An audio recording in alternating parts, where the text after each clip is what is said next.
La création, c'est-à-dire la façon dont les croyants pensent que Dieu a créé tout l'univers, y compris la terre. Alors avant de rentrer dans le vif du sujet, j'aimerais que vous puissiez réfléchir à la question suivante. Comment Dieu va-t-il révéler à l'homme, à l'être humain, qu'il existe? Alors bien sûr, nous avons la Bible, la parole de Dieu, nous avons la nature, et finalement, il y a un lien entre ces deux révélations.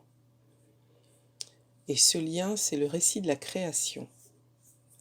Alors bien sûr, il y a énormément de mythes de la création à travers le monde. Chaque civilisation a son mythe de création. Et puis, au milieu du 19e siècle est apparue une théorie, la théorie de l'évolution, notamment promue par Darwin. Et puis au milieu du 20e siècle, la théorie du Big Bang également est apparue pour raconter le début de la vie dans l'univers. Alors maintenant, la question qui nous préoccupe, c'est que dit la Bible à propos de la création? Alors, la première chose, c'est que la notion de création est répandue dans toute la Bible, depuis le début de la Bible jusqu'à la fin. Alors, nous allons prendre quelques textes qui parlent de la création dans l'Ancien Testament, puis dans le Nouveau Testament. Alors, le premier texte de la Bible, le premier verset de la Bible, Genèse 1, verset 1, nous dit « Au commencement, Dieu créa les cieux et la terre. » Voilà. Donc, c'est le premier verset de la Bible qui pose les choses, qui n'entame pas un débat, mais qui dit tout simplement que Dieu a créé les cieux et la terre. Nous retrouvons dans Exode 20, verset 11, donc à l'intérieur des 10 commandements, des 10 paroles que Dieu a écrites de sa main même. Il s'agit donc du 4e commandement. « Car en 6 jours l'Éternel a fait les cieux, la terre et la mer et tout ce qui est contenu, et il s'est reposé le 7e jour. C'est pourquoi l'Éternel a béni le jour du repos et l'a sanctifié. » Plus tard dans les psaumes, psaume 33, verset 6, « Les cieux ont été faits par la parole de l'Éternel, et toute leur armée par le souffle de sa bouche. » Il y a énormément de psaumes qui parlent du Dieu créateur. Et puis je vous ai choisi un texte dans les prophètes, Ésaïe 44, verset 24b. « Moi, l'Éternel, j'ai fait toutes choses. Seul, j'ai déployé les cieux. Seul, j'ai étendu la terre. » Alors nous pourrions bien évidemment trouver de nombreux autres textes qui parlent du Dieu créateur dans l'Ancien Testament, mais tournons-nous vers le Nouveau Testament. Les premiers versets du chapitre 1 de Jean. Jean 1, les versets 1 à 3. « Au commencement était la parole, et la parole était avec Dieu, et la parole était Dieu. Elle était au commencement avec Dieu. Toutes choses ont été faites par elle, et rien de ce qui a été fait n'a été fait sans elle. » Donc on nous parle de la parole qui était avec Dieu et qui était Dieu, et on nous dit que toutes les choses qui sont sur la terre, tout a été fait par elle, et rien n'a été fait sans elle. Dans Matthieu 19, verset 4b, c'est Jésus qui parle et qui dit « N'avez-vous pas lu que le Créateur, au commencement, fit l'homme et la femme ?» Donc, Jésus décrit Dieu comme étant le Créateur. Alors, nous allons tout à l'heure prendre d'autres textes dans les épîtres de Paul, mais je voudrais terminer avec un texte d'Apocalypse, Apocalypse 14, verset 7. C'est le dernier livre de la Bible. C'est un ange qui parle. Il disait d'une voix forte, donc il s'adresse à l'humanité, « Craignez Dieu et donnez-lui gloire, car l'heure de son jugement est venue, et adorez, celui qui a fait le ciel, la terre, la mer et les sources d'eau. Donc à la fin de la Bible, là encore, Dieu est présenté comme le créateur du ciel, de la terre et de la mer. Alors face à ce constat qui est dans la Bible, où on voit que du début jusqu'à la fin, Dieu est présenté comme le créateur, il y a la réponse de l'homme. Quelles sont les réponses de l'homme? Je vais vous en citer deux types de réponses. Alors dans Psaume 95, verset 6, « Venez, prosternons-nous et humilions-nous, fléchissons le genou devant l'Éternel, notre Créateur. » Et le psaume 92, les versets 4 et 5, « Tu me réjouis par tes œuvres, ô Éternel, et je chante avec allégresse l'ouvrage de tes mains. Que tes œuvres sont grandes, ô Éternel, que tes pensées sont profondes. » Donc le premier type de réponse d'un certain type d'être humain, c'est de se prosterner, de s'humilier, de s'agenouiller devant le Créateur, mais également d'avoir le cœur rempli de joie et d'admirer l'œuvre de création de Dieu. Et puis, vous avez aussi un autre type de réponse de l'homme. Psaume 92, verset 6. « L'homme stupide n'y connaît rien, et l'insensé n'y prend point garde. » On parle bien des œuvres de Dieu. Dans Romains 1, les versets 20 et 22, « Les perfections invisibles de Dieu, sa puissance éternelle et sa divinité se voient comme à l'œil depuis la création du monde, quand on les considère dans ses ouvrages. Ils sont donc inexcusables. » Et là, on parle des êtres humains, en tout cas de certains êtres humains. « Puisque, ayant connu Dieu, ils ne l'ont point glorifié comme Dieu, et ne lui ont point rendu grâce, mais ils se sont égarés dans leurs pensées, et leur cœur sans intelligence a été plongé dans les ténèbres.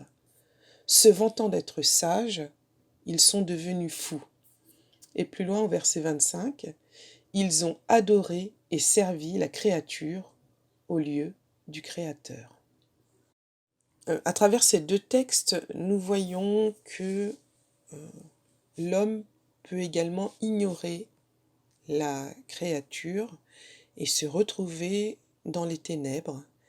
Et il est défini dans la Bible, cet homme, comme étant stupide, comme étant sans intelligence, comme étant fou, parce qu'il rejette le Créateur et du coup, il adore des créatures. Alors maintenant, voyons le récit de la création qui se trouve d'abord dans Genèse chapitre 1. Au commencement, Dieu créa les cieux et la terre.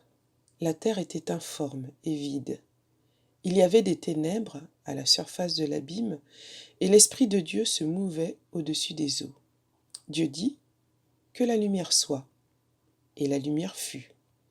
Dieu vit que la lumière était bonne, et Dieu sépara la lumière d'avec les ténèbres. Dieu appela la lumière jour, et il appela les ténèbres nuit. Ainsi il y eut un soir, et il y eut un matin. Ce fut le premier jour. Dieu dit qu'il y ait une étendue entre les eaux, et qu'elle sépare les eaux d'avec les eaux. Et Dieu fit l'étendue, et il sépara les eaux qui sont au-dessous de l'étendue d'avec les eaux qui sont au-dessus de l'étendue. Et cela fut ainsi. Dieu appela l'étendue ciel. Ainsi il y eut un soir, il y eut un matin. Ce fut le second jour. Dieu dit que les eaux qui sont au-dessous du ciel se rassemblent en un seul lieu et que le sec paraisse. Et cela fut ainsi. Dieu appela le sec terre, et il appela l'amas des eaux mer. Dieu vit que cela était bon. Puis Dieu dit que la terre produise de la verdure, de l'herbe portant de la semence, des arbres fruitiers donnant du fruit selon leur espèce, et ayant en eux leur semence sur la terre. Et cela fut ainsi. La terre produisit de la verdure, de l'herbe portant de la semence selon son espèce, et des arbres donnant du fruit, et ayant en eux leur semence selon leur espèce. Dieu vit que cela était bon. Ainsi il y eut un soir, il y eut un matin. Ce fut le troisième jour. Dieu dit qu'il y ait des luminaires dans l'étendue du ciel, pour séparer le jour d'avec la nuit, que ce soit des signes pour marquer les époques, les jours et les années, et qu'ils servent de luminaires dans l'étendue du ciel pour éclairer la terre. Et ce fut ainsi. Dieu fit 2 grands luminaires, le plus grand luminaire pour présider au jour, et le plus petit luminaire pour présider à la nuit. Il fit aussi les étoiles. Dieu les plaça dans l'étendue du ciel pour éclairer la terre, pour présider au jour et à la nuit, et pour séparer la lumière d'avec les ténèbres. Dieu vit que cela était bon. Ainsi il y eut un soir, il y eut un matin. Ce fut le 4e jour. Dieu dit que les eaux produisent en abondance des animaux vivants et que des oiseaux volent sur la terre vers l'étendue du ciel. Dieu créa des grands poissons et tous les animaux vivants qui se meuvent et que les eaux produisent en abondance selon leur espèce. Il créa aussi tout oiseau ailé selon son espèce. Dieu vit que cela était bon.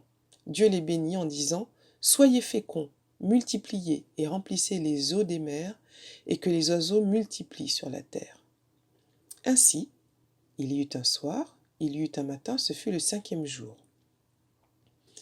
Dieu dit que la terre produise des animaux vivants selon leur espèce, du bétail, des reptiles et des animaux terrestres selon leur espèce. Et cela fut ainsi. Dieu fit les animaux de la terre selon leur espèce, le bétail selon son espèce, et tous les reptiles de la terre selon leur espèce. Dieu vit que cela était bon. Dieu dit, faisons l'homme à notre image, selon notre ressemblance, et qu'il domine sur les poissons de la mer, sur les oiseaux du ciel, sur le bétail, sur toute la terre, et sur tous les reptiles qui rampent sur la terre. Dieu créa l'homme à son image, il le créa à l'image de Dieu. Il créa l'homme et la femme.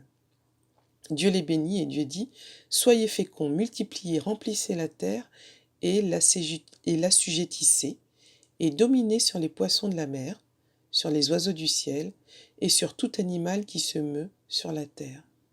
Et Dieu dit, voici, je vous donne tout arbre portant de la semence et qui est à la surface de la terre. Et tout arbre ayant en lui du fruit d'arbre et portant de la semence sera votre nourriture. Et à tout animal de la terre, à tout oiseau du ciel, et à tout ce qui se meut sur la terre, ayant en soi un souffle de vie, je donne toute herbe verte pour nourriture. Et cela fut ainsi. Dieu vit tout ce qu'il avait fait, et voici cela était très bon. Ainsi il y eut un soir et il y eut un matin, ce fut le 6e jour. Alors là, nous lisons le début du chapitre 2. Ainsi furent achevés les cieux et la terre et toute leur armée. Dieu acheva au 7e jour son œuvre qu'il avait faite, et il se reposa au 7e jour de toute son œuvre qu'il avait faite.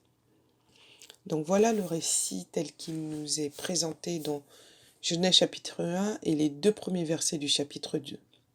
Le premier jour, la lumière est créée. Le 2e jour, il y a séparation de l'eau.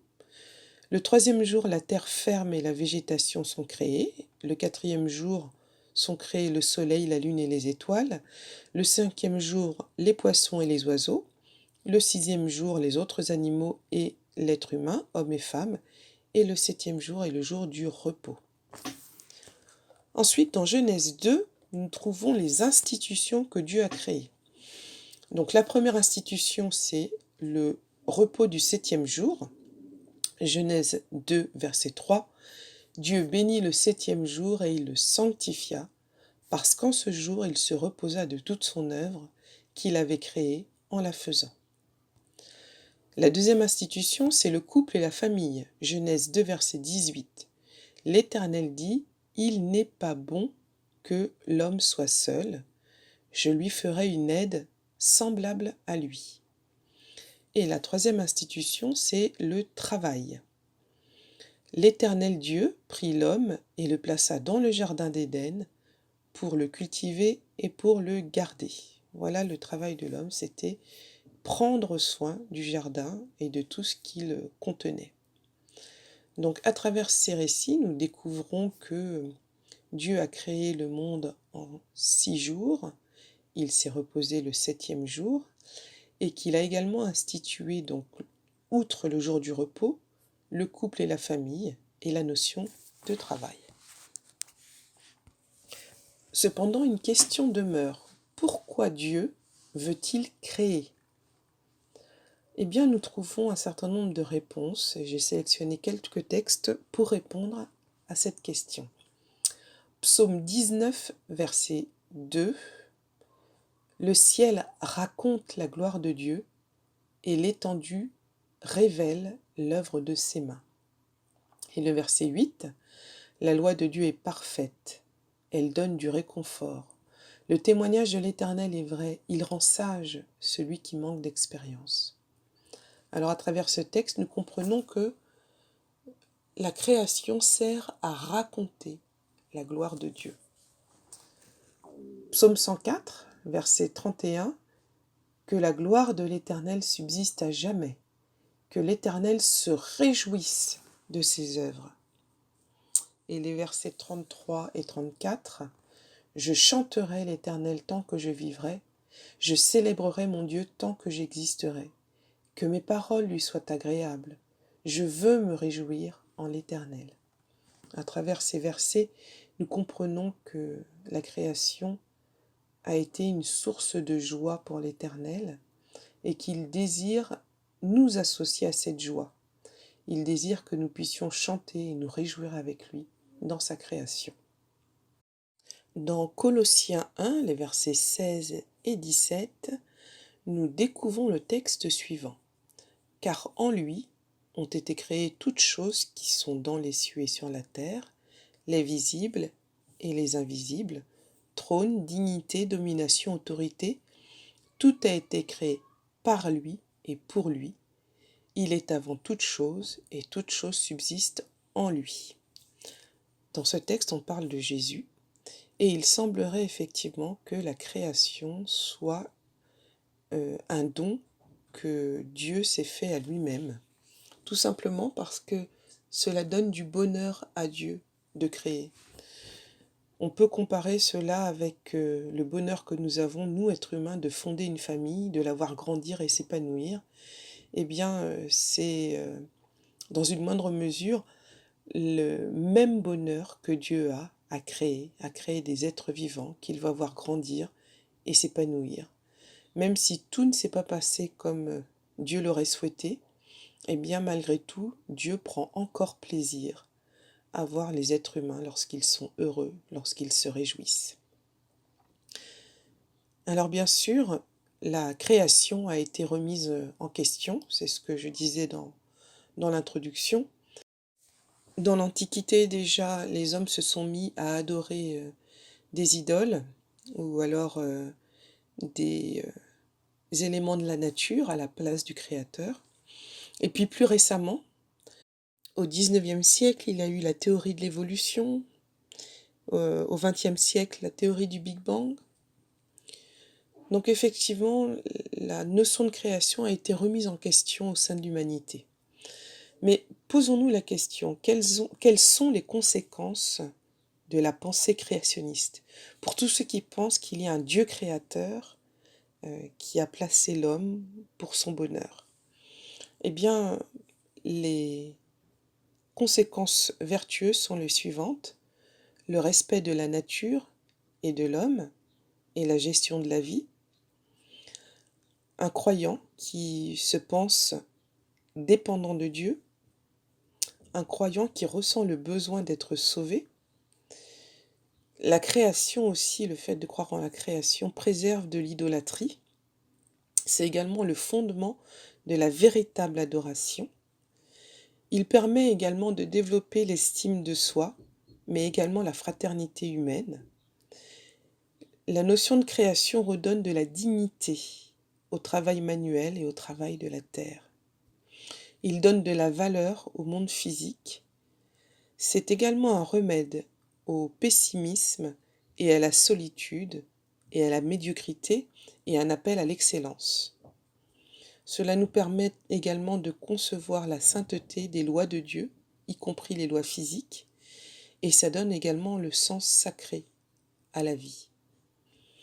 On pourrait se poser la question dans l'autre sens, quelles sont les conséquences ou quelles ont été les conséquences de la pensée évolutionniste? Mais je vous laisserai répondre pour chacun à cette question. En conclusion, je prendrai un texte qui se trouve dans Hébreux 11 et au verset 3. C'est par la foi que nous reconnaissons que le monde a été formé par la parole de Dieu, en sorte que ce qu'on voit n'a pas été fait de choses visibles. Oui, la création de Dieu est un acte de foi. Si nous croyons qu'il est notre Créateur, nous croirons également qu'il peut être notre recréateur, qu'il nous sauvera, qu'il nous offrira la vie éternelle, qu'il nous réhabilitera selon le projet initial qu'il avait pour nous, projet de bonheur éternel.